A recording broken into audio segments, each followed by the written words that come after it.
Hasan Basri pernah didatangi oleh 3 orang. Hasan Basri seorang ulama tabi'in yang tadi juga saya sudah sebutkan kisahnya di awal pertemuan kita. Beliau pernah kedatangan 3 orang. 3 orang ini minta nasihat, karena selalu dia nasihatin orang. Hasan Basri terkenal kalau bicara teman-teman surga, neraka, kematian. Nasihatnya selalu berkisar di situ. Jadi orang merasa imannya bertambah. Ringkas cerita, datang 3 orang ke rumahnya. Yang satu mengatakan, wahai imam, saya sudah lama menikah tidak punya anak. Saya sama istri saya, dibawa istrinya sama dia, udah lama berobat, sudah 10 tahun menikah nggak punya anak, dan sudah berobat sana sini sama tabib tidak sembuh-sembuh. Apa saran anda? Sudah ikhtiar, kata Hasan Basri, perbanyak istighfar. Bukan baca ya, perbanyak istighfar. Orang ini pergi. Kemudian masuk orang kedua. Hai imam, saya sudah lama sakit, di perut saya ini ada penyakit, sakit. Kalau sakit itu luar biasa. Sudah berobat sana sini nggak pernah sembuh. Sudah ikhtiar. Apa saran anda? Kata Hasan Basri, perbanyak istighfar. Lalu yang ketiga mengatakan, masuk orang yang ketiga, wahai imam, saya sudah lama bekerja keras, tidak pernah kaya seperti fulan. Ditunjuk orang kaya di kampung itu. Maka saran anda apa? Dia bilang perbanyak istighfar. Perbanyak istighfar. Maka pada saat itu teman-teman sekalian, waktu sudah pulang semua, istri Hasan Basri tanya, kenapa tadi 3 orang ini pulang semua? Ada beberapa athar menyebutkan murid-muridnya yang bertanya, gitu kan? Kenapa anda cuma mengatakan istighfar? Kenapa anda tidak pandu mereka? Mungkin yang satu butuh modal, yang satu butuh tabib, dokter, satu butuh obat mungkin. Kata dia, tidakkah kalian sudah dengar kalau mereka sudah ikhtiar, tinggal ada penghambatnya nih, dan penghambatnya adalah dosa-dosa mereka.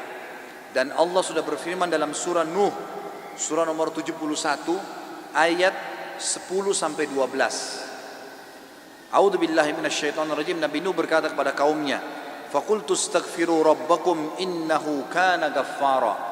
Aku berkata kepada mereka, Nabi Nuh berkata kepada kaumnya, istighfarlah kalian, mohon ampunlah pada Tuhan kalian, karena dia maha pengampun, dia suka kalau kalian tobat tuh. Ayat 10, ayat 11-nya, yursilis sama alaikum midrara. Mereka atau pasti Allah akan turunkan dari langit hujan yang lebat. Dan kita tahu hujan adalah sumber kehidupan manusia. Makna letterletnya, makna tadabburnya adalah, makna tafsirnya, dia akan turunkan dari langit rezeki-rezeki yang midrar. Midrar itu bertubi-tubi. Ayat 12-nya, wa yumditkum bi amwalin wa banin wa yaj'al lakum jannatin wa yaj'al lakum anhara.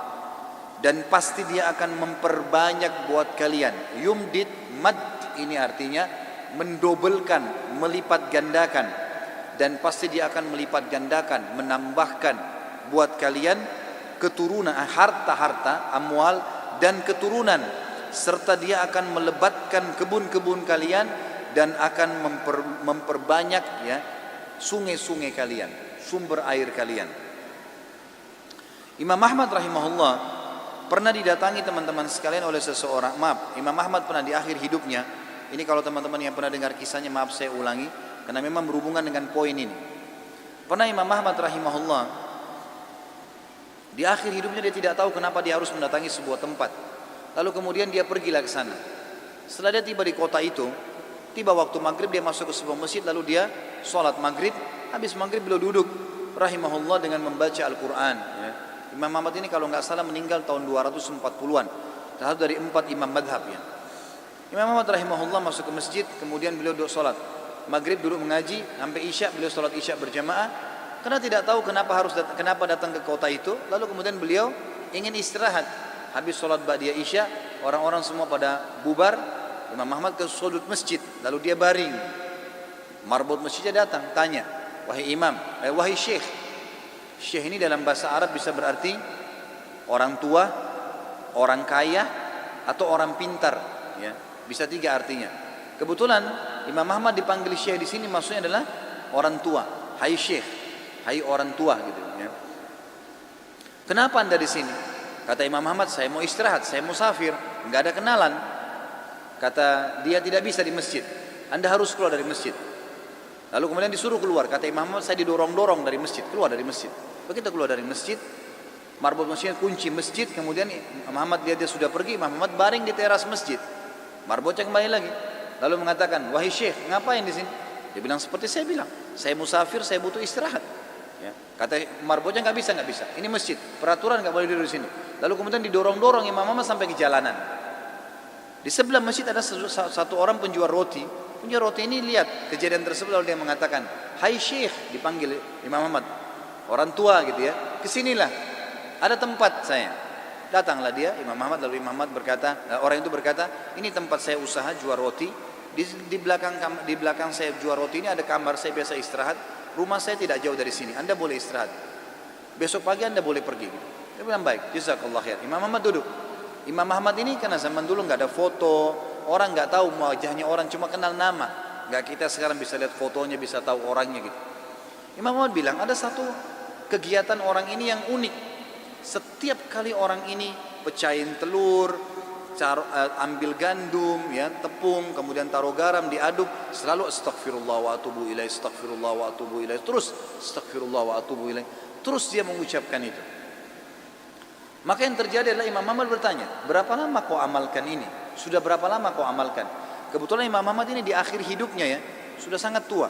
Orang ini juga seumur Imam Ahmad. Dia bilang sudah lama, dari saya masih muda. Kata Imam Ahmad, apa hasilnya istighfarmu ini? Dia bilang semua yang saya minta sama Allah dikabulkan. Apa saja. Belum pernah saya minta sama Allah nggak dikabulkan. Tinggal satu yang sudah bertahun-tahun saya minta belum Allah kasih. Kata Imam Ahmad, apa itu? Dia bilang saya minta agar dipertemukan dengan Imam Ahmad.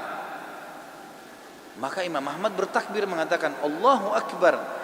Karena istighfarmu inilah ya, Allah subhanahu wa ta'ala mengutus saya datang ke kotamu ini dan saya tidak tahu kenapa saya datang.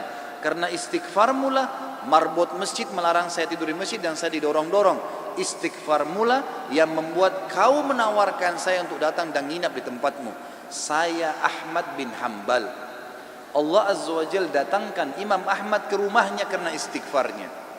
Ini luar biasa. Kisah seorang ibu yang berada di wilayah Kashmir.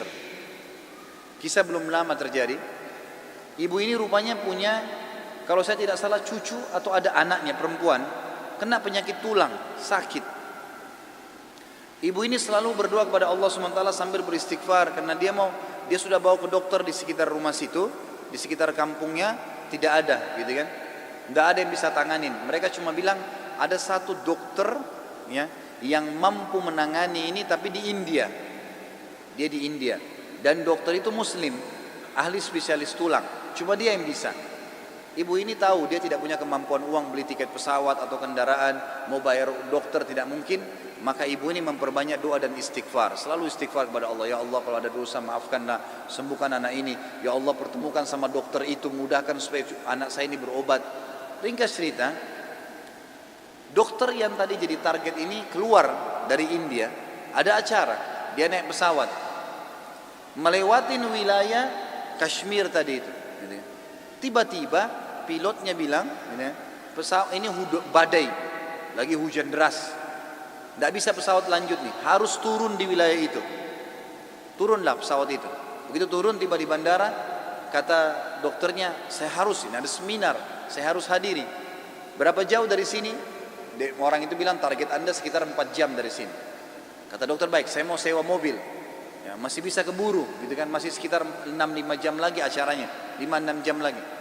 Begitu dia sewa mobil, jalan sedikit dari bandara, ternyata ya, hujan makin keras. Kata supirnya, nggak bisa kita jalan, kalau jalan ini paksanya bisa kita dihancurin oleh badai. Kata dokternya, baiklah kita istirahat. Mampir di pinggir, mampir ke sebuah rumah itu rumah tua, rumah kayu. Lalu tabibnya ini, dokternya ini naik ke rumah itu, berteduh, ketuk-ketuk, ucapin salam, dijawab waalaikumsalam. Keluarlah seorang ibu. Lalu kemudian dokter ini bilang, maaf, kami ini musafir, hujan lebat, bisa berteduh di sini? Kata ibunya, silahkan. Lalu ibunya itu mengambilkan minuman, dihidangkan minuman. Waktu sementara duduk di ruang tamu, anak perempuan si ibu ini lagi nangis-nangis kesakitan tulangnya. Ini ibu yang tadi sakit tulang. Ini dokter yang jadi target sampai di rumahnya. Lalu kemudian dia berkata tabib ini, kenapa anaknya ibu? Dia bilang sakit tulang. Kenapa kok sakit? Kenapa nggak dibawa ke dokter? Sudah, tapi kata dokter semua tidak bisa sembuh. Dan dokter yang bisa tangani cuma seorang dokter di India namanya Fulan. Disebutkan namanya dokter ini. Dokternya tiba-tiba nangis lalu berkata, segala puji bagi Allah subhanallah yang telah mendatangkan saya ke rumah ibu. Saya ini dokter yang ibu sedang targetkan. Allah datangkan dokter itu ke rumahnya justru karena istighfar, karena doanya kepada Allah SWT. Tidak pakai biaya, malah dokter itu biayai gratis dan datang ke rumahnya. Seperti itu, dan banyak ribuan kisah begini